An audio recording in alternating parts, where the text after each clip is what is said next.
नमस्कार, मैं हूं Amod Srivastava. Amazing thought, amazing message, amazing information की दिशा में आज एक कदम और आगे। आज के इस दो चिंतन का विषय है संसार एक व्यायामशाला और लक्ष्मी जी का निवास। आपको ये मेरा वीडियो अच्छा लगे तो लाइक करें, शेयर करें और लाल बटन दबाकर सब्सक्राइब अवश्य करें। साथ ही बेल आइकन दबाना बिल्कुल ना भूलें। आज के इस दो चिंतन का विषय है संसार एक व्यायामशाला और लक्ष्मी जी का निवास। संसार न तो अच्छा है न बुरा। प्रत्येक मनुष्य अपने लिए अपना अपना संसार बना ही लेता है। हमारी मानसिक अवस्था के अनुसार ही हमें यह संसार भला या बुरा प्रतीत होता है। अग्नि की जैसे स्वयं में अच्छी है न बुरी। जब यह हमें गर्म रखती है तो हम कहते हैं कि अग्नि कितनी अच्छी है, और जब हमारी उंगली जल जाती है तो हम इसे दोष देते हैं। यही हाल संसार का भी है। संसार स्वयं पूर्ण है। पूर्ण का अर्थ यह है कि इसमें अपने सभी प्रयोजन पूर्ण करने की क्षमता भी है। हमें जान लेना चाहिए कि हमारे बिना भी यह संसार बड़े मजे से चलता रहता है और चलता ही रहेगा। हमें उसकी सहायता करने के लिए माथापच्ची करने की आवश्यकता बिल्कुल नहीं है, परंतु फिर भी हमें सदैव परोपकार करते ही रहना चाहिए। यदि हम सदैव यह ध्यान रखें कि दूसरों की सहायता करना एक हमारा परम सौभाग्य है, तो परोपकार करने की इच्छा एवं सर्वोत्तम प्रेरणा शक्ति है। एक दाता के ऊंचे आसन पर खड़े होकर और अपने हाथ में 2 पैसे लेकर यह मत कहो, ए भिखारी इसे ले ले, मैं तुझे यह देता हूं।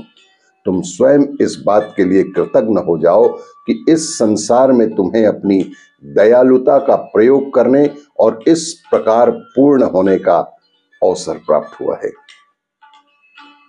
धन पाने वाला नहीं, देने वाला होता है। भलाई के सभी कार्य हमें शुद्ध और पूर्ण बनाने में बेहद सहायक होते हैं।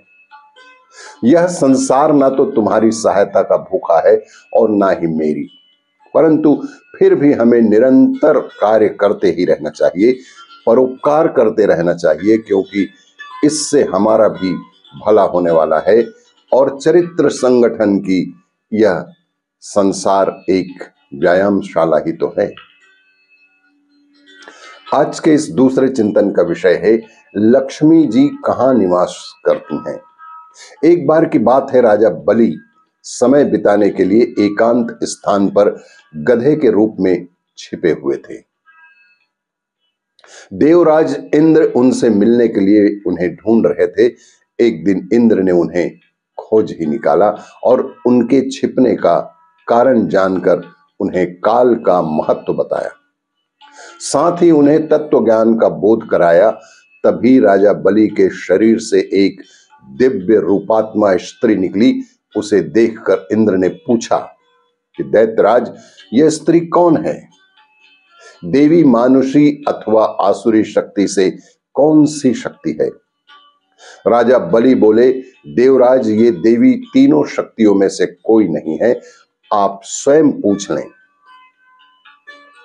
इंद्र के पूछने पर वे शक्ति बोली, देवेंद्र, मुझे ना तो दैत्यराज बलि जानते हैं और ना ही तुम या कोई अन्य देवता गण भी मुझे नहीं जानते।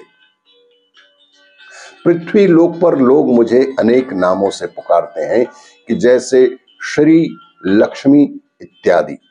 इंद्र बोले, देवी, आप इतने समय से राजा बलि के पास हैं, लेकिन ऐसा क्या कारण है कि आप इन्हें छोड़कर मेरी ओर आ रही हैं? लक्ष्मी जी बोली, देवेंद्र, मुझे मेरे स्थान से कोई भी हटा या डिगा नहीं सकता है। मैं सभी के पास काल के अनुसार आती जाती रहती हूँ। जैसे काल का प्रभाव होता है, मैं उतने ही समय तक उनके पास रहती हूँ। अर्थात मैं समयानुसार एक को छोड़कर दूसरे के पास निवास करते ही रहती हूं। स्थान परिवर्तन ही मेरा लक्ष्य है। इंद्र बोले, देवी आप असुरों के यहां निवास क्यों नहीं करती? लक्ष्मी जी बोली, देवेंद्र मेरा निवास वहीं होता है जहां सत्य हो, धर्म के अनुसार कार्य हो, व्रत और दान देने के कार्य होते हों, लेकिन असुर भ्रष्ट हो रहे हैं। ये पहले इंद्रियों को वश में कर सकते थे, लेकिन अब ये उनके बस की बात नहीं है। लेकिन मैं सदैव ही वहीं निवास करती हूं जहां सत्य हो और धर्म के अनुसार ही कार्य किए जाते हों। आपको ये मेरा वीडियो अच्छा लगे तो लाइक करें, शेयर करें और सब्सक्राइब अवश्य करें। धन्यवाद।